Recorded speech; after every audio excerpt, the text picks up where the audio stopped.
వచ్చిర్రు. మీరు ముందస్తు హామీ ఏమిచ్చిర్రు? ఒక్క పోలీసులు కూడా లేకుండా ఆడ మీటింగ్ పెడతాం. ఈ స్టూడెంట్ యువకులతోటి అంతా యువకులతోటి నిరుద్యోగులతోటి స్టూడెంట్ మీటింగ్ పెడతన్నారు. ఈరోజు ఆడ స్టూడెంట్ కంటే పోలీసులే ఎక్కువున్నారు ఆడ. నీకు సిగ్గుందా అంటున్నా రేవంత్ రెడ్డి, నీకు సిగ్గుందా అంటున్నా. ఈరోజు నేను ఒక ఎంఏ స్టూడెంట్, నేను యూనివర్సిటీ స్టూడెంట్‌ని. ఇది నా స్కాలర్‌షిప్ స్టేటస్. ఒక్క రూపాయి కూడా రాలేదు నాకు 2 సంవత్సరాల నుంచి. ఒక్క రూపాయి కూడా స్టేటస్ నాకు స్కాలర్‌షిప్ స్టేటస్ ఒక్క రూపాయి కూడా ఇందులో రాలే. ఒక్క రూపాయి కూడా. నేను కాకతీయ యూనివర్సిటీ స్టూడెంట్. అంటే నువ్వు 1000 కోట్లు ఒక్క యూనివర్సిటీకి సరిపోతుందా? యావత్ ఇంకా 10 యూనివర్సిటీలు ఉన్నాయి. 10 యూనివర్సిటీలు ఒక్క రూపాయి కూడా ఇయ్యవా?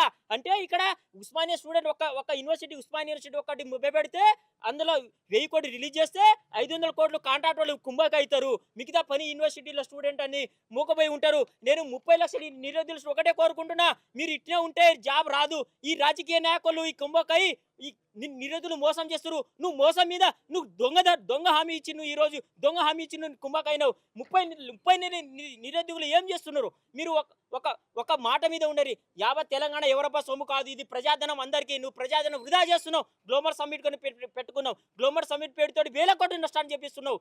ఇవన్నీ ప్రజాధనం వృధా అవుతుంది.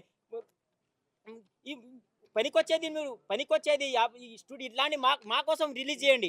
మా కోసం పెట్టండి పైసలు. పనికొచ్చేది పెట్టండి. కానీ నువ్వు పనికి రాకుండా ఏదేదో పెడుతున్నావు, ఏదేదో చేస్తున్నావు. నువ్వు రాసి పెట్టుకో. నువ్వు రానున్న రెండు సంవత్సరాలు కానీ నువ్వు రావు. నువ్వు రాసి పెట్టుకో. నువ్వు చిత్తు నువ్వు ఓడగొట్టకపోతే నువ్వు రాసి పెట్టుకో. సీఎం రేవంత్ రెడ్డి గారు నిన్ను చిత్తు ఓడగొట్టకపోతే నీ 30 లక్షల మంది యావత్ ఒక్కొక్క గ్రామ పంచాయతీలు మేమే పోటీ చేస్తున్నాం. ఈరోజు నువ్వు అంటున్నావు నిరుద్యోగులు ఎందుకండి? నిరుద్యోగులు రావద్దా?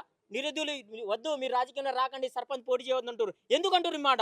పీజీ పిహెచ్డీలు చేసి మేము ఎంతో జ్ఞానాన్ని సమకూర్చుకుంటున్నాం. గంటలు స్టడీ మీద కూర్చోబెట్టి ఎంతో జ్ఞానం సంపాదిస్తే ఆ జ్ఞానాన్ని మీరు పార్సల్ చేసి కవర్ల పక్కన పెట్టినట్టు మాట్లాడుతున్నారు. నిరుద్యోగులు ఆలోచించాలి. ఇది మన సమస్య. ఇది కొట్లాడుకుంటూ తెచ్చిన తెలంగాణ. మేము కొట్లాడుకుంటాం. అవసరమైతే నేనే అమరా నిరాదీక్ష చేసి ఇండే కూర్చుంటా. నీకు దమ్ముంటే ఈ నెల రోజులు నీకు టైం ఇస్తున్నావు, మీకు గడువు ఇస్తున్నావు. 2 సంవత్సరాలు కాలయాపన చేస్తున్నావు. ఒక్క నోటిఫికేషన్ నువ్వు ఇవ్వలే. నువ్వు 5,000 కంటే ఒక్క నోటిఫికేషన్ ఒక 5,000 కూడా ఇవ్వలేను. నువ్వు ఎలక్షన్ హామీ ఇచ్చినావు కదా. నువ్వు 2 లక్షల నీకు దమ్ముంటే ఇప్పుడు నువ్వు లక్ష నోటిఫికేషన్ ఇచ్చి నువ్వు నిలబెట్టుకుని నీ పేరు మీద. ఇది సభాముఖం నేను తెలియజేస్తున్నా. మాకు 30 లక్షల మంది ఉన్నారు. 10 లక్షల మంది నిరుద్యోగుల స్కాలర్షిప్ రాలే. స్కాలర్షిప్ ఇచ్చి నువ్వు ముందర వచ్చి నువ్వు మాట నిలబెట్టుకోవాలని మేము కోరుతున్నాము.